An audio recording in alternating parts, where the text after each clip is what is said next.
Life like a wayfarer journeying, like a stranger on his way back home.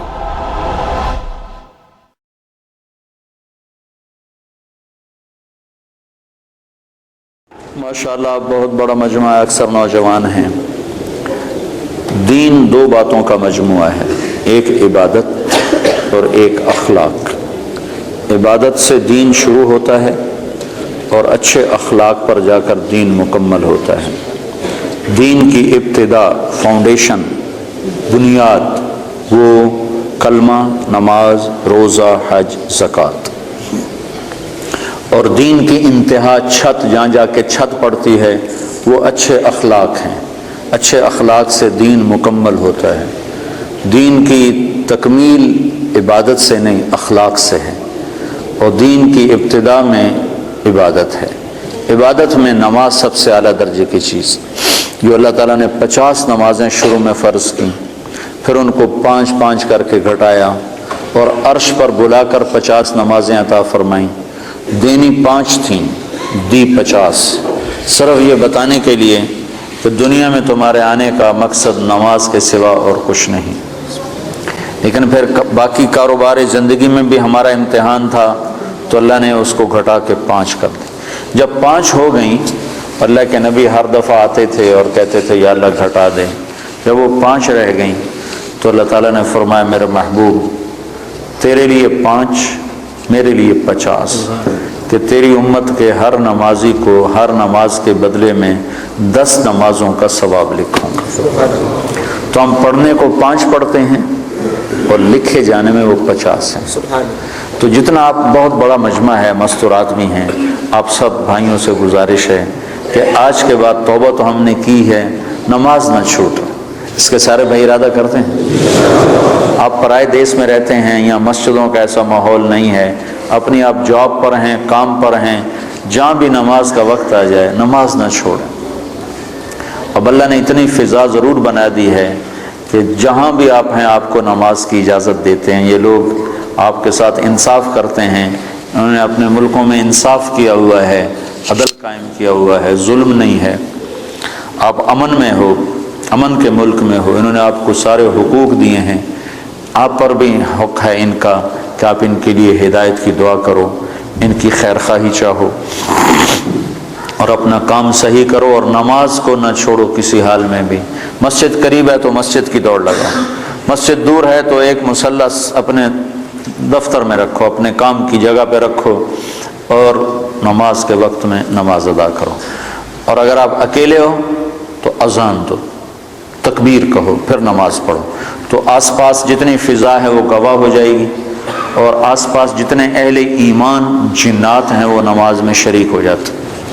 2 ہو تو جماعت کراؤ، چاہے تمہاری داڑھی نہیں ہے پھر بھی جماعت کرو، ایک کو آگے کرو ایک کو پیچھے کرو۔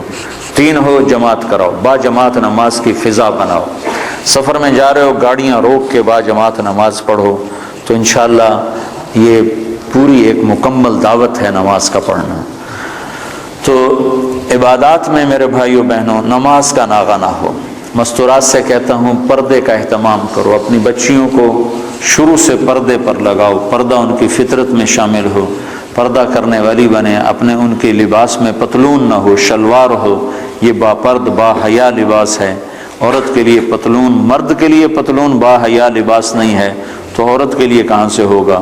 تو اپنے بچوں کو، اپنی بچیوں کو اسلامی لباس کا عادی بناؤ، پیار سے محبت سے۔ یہاں سختی تو چلتی نہیں، اور سختی کہیں بھی نہیں چلتی، ہر جگہ پیار محبت سے ہی کام چلتا ہے۔ اللہ نے بھی پیار سے ہی ہمیں سمجھایا ہے اور پیار سے ہی ہمیں اپنی طرف بلایا ہے۔ کہیں کہیں اس نے انجام بتانے کے لیے بتا دیا کہ جہنم بھی ہے، ورنہ اللہ کا عام انداز پورے قرآن میں یا ایھا الذین آمنوا، کتنی عزت کے ساتھ اللہ ہمیں بلاتا ہے، اے ایمان والو، اے ایمان والو۔ تو دوسری چیز جو، تو نماز کی نیت کر لی سارے بھائیوں نے؟ قرآن کے لیے ضرور وقت نکالیں، تلاوت کے لیے کچھ وقت نکالا جائے۔ نہیں پڑھا ہوا تو تھوڑا تھوڑا کر کے، اب تو ہر جگہ مساجد ہیں، علماء ہیں، قراء ہیں، قرآن تھوڑا تھوڑا پڑھنا شروع کریں۔ سال میں 2 دفعہ قرآن ختم کرنا قرآن کا حق بنتا ہے، اور دل کی زندگی کے لیے قرآن سب سے بڑی غذا ہے۔ دل کو غذا نہ ملے تو مر جاتا ہے۔ تو دل کو روح کو قرآن کی غذا نہ ملے تو روح مر جاتی ہے، تو قرآن کی تلاوت کے لیے وقت نکالیں۔ اور دوسری چیز جو جس پر جا کر اسلام مکمل ہوتا ہے وہ اچھے اخلاق ہیں۔ اپنے اخلاق کو بلند کریں، اور سارے اخلاق کا خلاصہ 3 باتیں ہیں: تصل من قطعک وتعطی من حرمک وتعفو عن من ظلمک۔ جو توڑے اس سے جوڑو، جو محروم کرے عطا کرو، جو زیادتی کرے معاف کرو۔ پھر اگر ماں باپ ساتھ ہیں تو ان کی قدر کرو۔ آج مجھے بڑا دکھ ہوا، مجھے ایک اولڈ ہوم دکھایا ساتھیوں نے، تو اس میں مسلمان عورتیں بھی تھیں، مسلمان مائیں بھی تھیں، جن کے جوان بچے ہیں اور وہ ماں کی خدمت سے محروم ہیں۔ کیا بدبختی کی انتہا ہے کہ مسلمان کے لیے ماں تو جنت کا راستہ ہے۔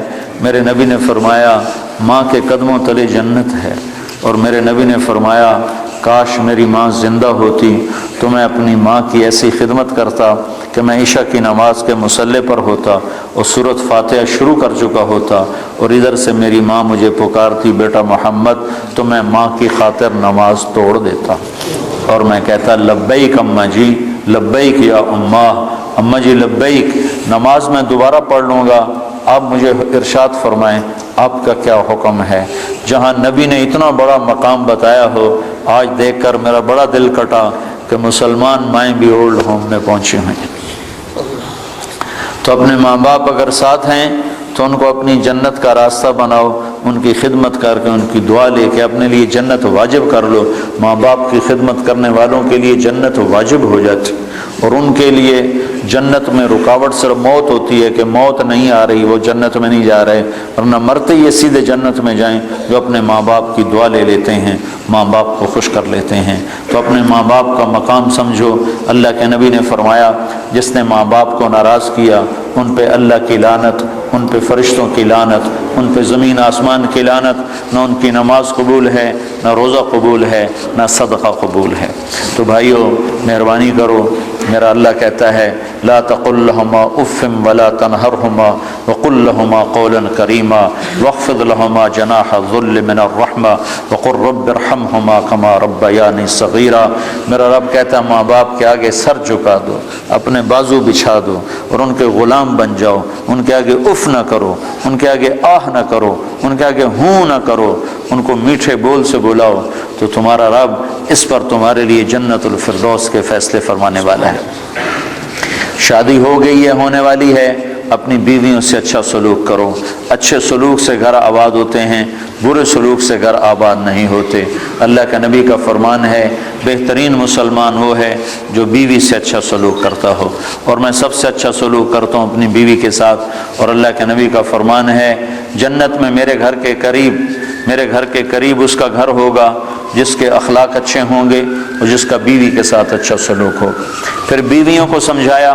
اللہ کے نبی نے، ایک عورت نے آ کر عرض کی یا رسول اللہ میری شادی ہو رہی ہے، میرے خاوند کا میرے اوپر کیا حق ہے؟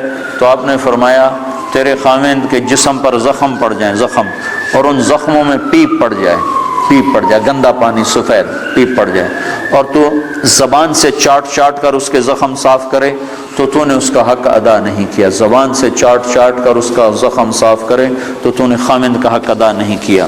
مردوں کو کیا سمجھایا کہ بہترین مسلمان وہ ہے جو بیوی سے اچھا سلوک کرتا ہو، اور عورتوں کو کیا سمجھایا کہ خاوند کی اطاعت، آپ نے فرمایا اگر میری شریعت میں سجدہ جائز ہوتا، میری شریعت میں اللہ کے سوا کسی کو سجدہ نہیں، اگر سجدہ جائز ہوتا تو میں عورت سے کہتا اپنے خاوند کو سجدہ کرے، یعنی اس کی اطاعت کرے۔ اور مردوں کو سمجھایا کہ سب سے بہترین خرچ بیوی پر خرچ کرنا ہے، بچوں پر خرچ کرنا ہے، اور بہترین مسلمان وہ ہے جو بیوی کے ساتھ اچھا سلوک کرتا ہو۔ تو یہ اچھے اخلاق ہیں۔ آپس میں رہو، پیار محبت سے رہو، لڑائی نہ ہو، آپس میں جھگڑا نہ ہو، آپس میں بائیکاٹ نہ ہو، آپس میں آپ کسی سے لڑے ہوئے نہ ہو۔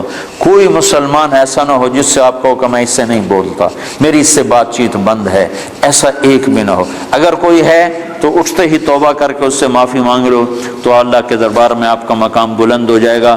جب دو مسلمان آپس میں لڑ پڑیں اور وہ صلح نہ کریں تو اللہ تعالیٰ ان کے اعمال مردود کر دیتا، نہ نماز قبول، نہ روزہ قبول، نہ حج قبول۔ تو اللہ تعالیٰ فرماتا ہے جب تک یہ صلح نہیں کرتے ان کا کوئی عمل قبول نہیں ہے۔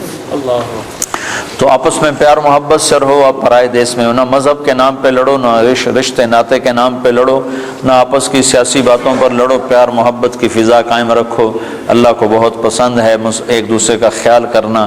ایک آدمی آئے گا قیامت کے دن تو اللہ تعالیٰ کے فرشتے کہیں گے یا اللہ اس کے کھاتے میں کوئی عمل کوئی نہیں, اس کے کھاتے میں کوئی عمل کوئی نہیں. تو اللہ تعالیٰ فرمائیں گے ہاں بھائی کوئی ہے تیرے کھاتے میں عمل یا خالی ہو؟ کہے گا یا اللہ ایک ہے اور کچھ نہیں, ایک ہے اور کچھ نہیں. اگر تو اسے سمجھے تو ایک ہے. کہ کیا ہے؟ کہ میں کاروباری آدمی تھا, جس کو پیسے دینے ہوتے تھے اس کو تنگ نہیں کرتا تھا, موقع پہ پیسے پہنچاتا تھا, اور جس سے لینے ہوتے تھے وہ جتنا ہی تنگ کرتا تھا میں اس کو تنگ نہیں کرتا تھا, میں چپ کر کے واپس آ جاتا تھا. کبھی اس کو بے عزت نہیں کیا. ہمارے ہاں تو پاکستان میں تو بہت ہوتا ہے, چونکہ کام ادھار پہ چلتا ہے, یہاں بھی ادھار پہ ہی ہے سارا کام. تو ادھار پہ کام ہوتا ہے تو جس نے لینا ہوتا ہے وہ گالیاں نکالتا ہے, جس نے دینا ہوتا ہے وہ انکار کرتا ہے. تو وہ کہنے لگا یا اللہ بس ایک ہی تھا میرا, جو نہیں دے سکتا تھا اس کو معاف کر دیتا تھا, جو پھیرے لگواتا تھا اس کے پھیرے لگا لیتا تھا, اس کو کہتا کوشن, اور جس کو دینا ہوتا تھا اس کو موقع پہ دیتا تھا. تو اللہ تعالیٰ کہیں گے تو نے تو میرے بندوں کا بڑا بھلا چاہا, تو آج میں تیرا بھلا کرتا ہوں, صرف اسی عمل پہ تیرے لیے جنت کا فیصلہ کرتا. تو اللہ کے بندوں سے بھلائی بہت بڑا عمل ہے, بہت بڑا عمل ہے. وقت کے جنید بغدادی بن جاؤ, دو کام کر لو. ایک زبان پہ قابو پا لو, تمہاری زبان سے کسی کا گلہ نہ ہو, کسی کی غیبت نہ ہو, کسی کی چغلی نہ ہو, کسی کی شکایت نہ ہو, کسی کو گالی نہ دو, کسی کے لیے برا بول نہ بولو. ایک اپنے دل کو بغض سے صاف رکھ لو, تو انشاءاللہ وقت کے جنید بغدادی اللہ تمہیں بنائے گا. تو یہ چند باتیں تھیں آپ کی خدمت میں عرض کرنی.